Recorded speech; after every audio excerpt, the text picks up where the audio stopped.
Oh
দেখো সহচর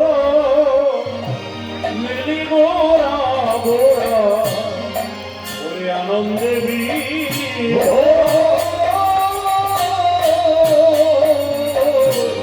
সহচর সহচর গণ আনন্দে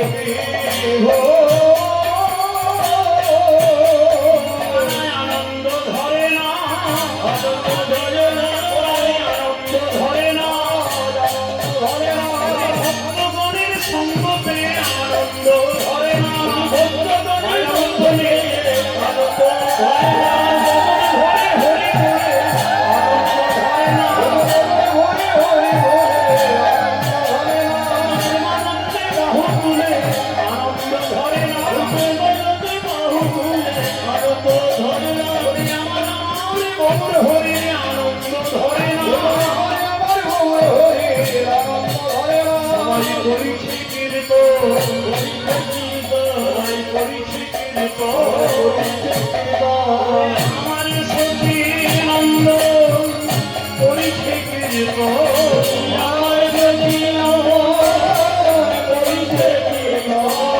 আনন্দিতে হয়ে মগ পরিচিত আনন্দিতে হয়ে মগ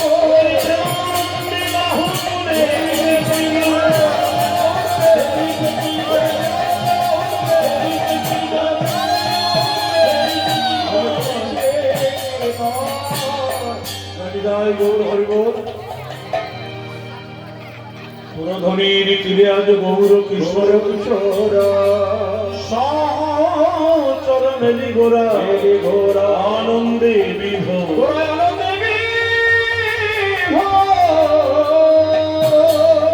আস্বাদন করব গৌরচন্দ্রিকা মহাজন কলম দিলেন সুরধনীর তীরে গৌর কিশোর সহচর মেলি আনন্দে বিভোর।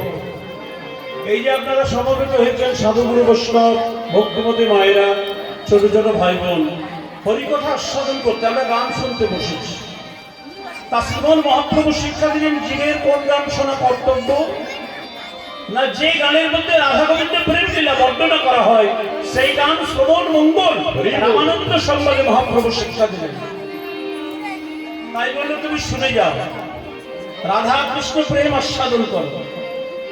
গরিবজীব প্রশ্ন করছে প্রভু তুমি যে আমাদেরকে রাধা গোবিন্দের প্রেম আস্বাদন করতে বলছো আমরা কি কলি হতো জীব আমরা কলিযুগের মঞ্চে বসে আছি। একটা সামান্য পশু পাখির দাম্পত্য বিলাস দেখলে আমাদের মনটা চঞ্চল হয়ে যায়। তার চিত্ত যদি পরিশুদ্ধ না হয় হৃদয় যদি নির্মল না হয় রাধা গোবিন্দ প্রেম আস্বাদন করবে হিতে বিপরীত হবে। মহাপ্রভু শিষ্যগণ বললেন তোমরা ঠিক বলেছো কিন্তু দেখো গৌরাঙ্গ মহাপ্রভু যখন আমাদেরকে নির্দেশ দিয়েছেন আমরা রাধা গোবিন্দের প্রেম লীলা আস্বাদন করবো কিন্তু কিভাবে মা একটু অনুপান মিশিয়ে কীর্তন শুনবো।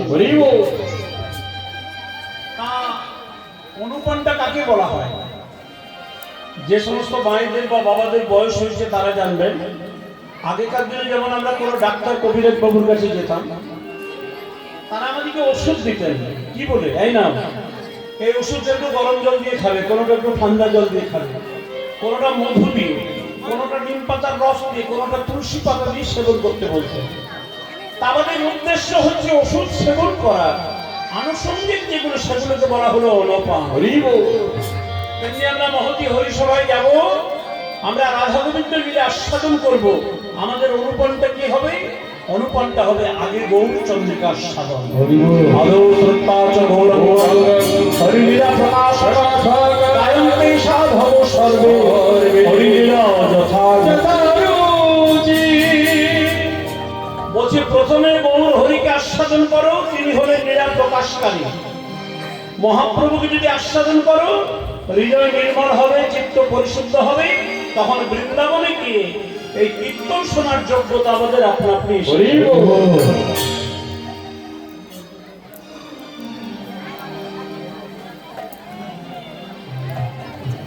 রাধে। দেখবেন মায়েরা যখন মহোৎসবের প্রসাদ পান কিভাবে প্রসাদ দেয় কর্তৃপক্ষ প্রথমে পাতা দেবে তারপরে বলবে পাতাটা একটু জল দিয়ে ধুয়ে নাও আধোয়া পাতাতে প্রসাদ দিলে হয়? পাতাটা জল দিয়ে ধুয়ে নিলেন, আপনাকে প্রসাদ দিলে আপনি প্রসাদ সেবন করলেন। তেমনি এই যে এত সুন্দর হরি সভা, এখানে যে লীলামৃত বর্ষণ হচ্ছে, এখানে তো আপনাদেরকে পাতা দিল না। কর্তৃপক্ষ জানে বাবারা মায়েরা পাতাটা সঙ্গে করে নিয়ে এসেছে। পাতাটার নাম কি বলুন তো? আমাদের মন বা হৃদয় রূপী পাতা। এই যে হরি সভায় যাব, রাধা গোবিন্দকে আস্বাদন করবো, আপনাদের যে মানসিকতাটা তৈরি হয়েছে এটাই হলো সবচেয়ে বড় পাতা। আর এই মন পাতাটা এসছে কোথা থেকে? একটা আবর্জনার স্তূপ থেকে। সে আবর্জনার স্তূপটার নামই হলো সংসার। ওমা, যেহেতু সংসার থেকে আমাদের মনটা এসেছে, তা মন পাতার তো আনাচে কানাচে অনেক নোংরা ময়লা লেগে আছে। তাহলে মনটাকে পরিষ্কার না করলে কীর্তন শোনা হবে? তাহলে মনটাকে পরিষ্কার করবার জন্য বাংলার বৈষ্ণব মহাজন নরোত্তম দাস একটা ভালো জলের ব্যবস্থা করে, নাও এই জলটা দিয়ে তুমি তোমার মনটাকে ধুয়ে নাও। গৌরাঙ্গীর মধুর লীলা অবজারে করলে প্রবেশ কিনা।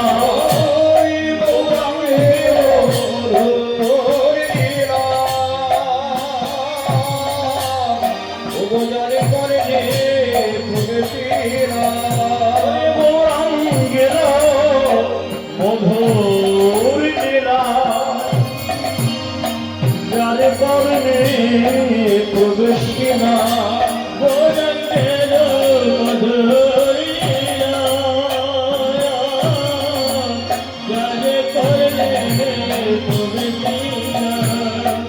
হৃদয়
গৌরাঙ্গের মধুর লীলা যার কর্ণে প্রবেশ লীলা হৃদয় নির্মল ভেলতা। গৌরাঙ্গের নাম কর্ণে শোনা মাত্রই আমাদের হৃদয় নির্মল হবে, চিত্ত পরিশুদ্ধ হবে। তখন বৃন্দাবনে গিয়ে শোনার যোগ্যতাটা আমাদের আপনাকে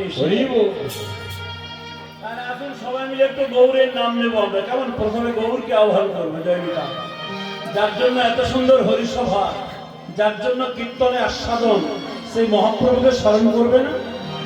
আজকে বাঙালির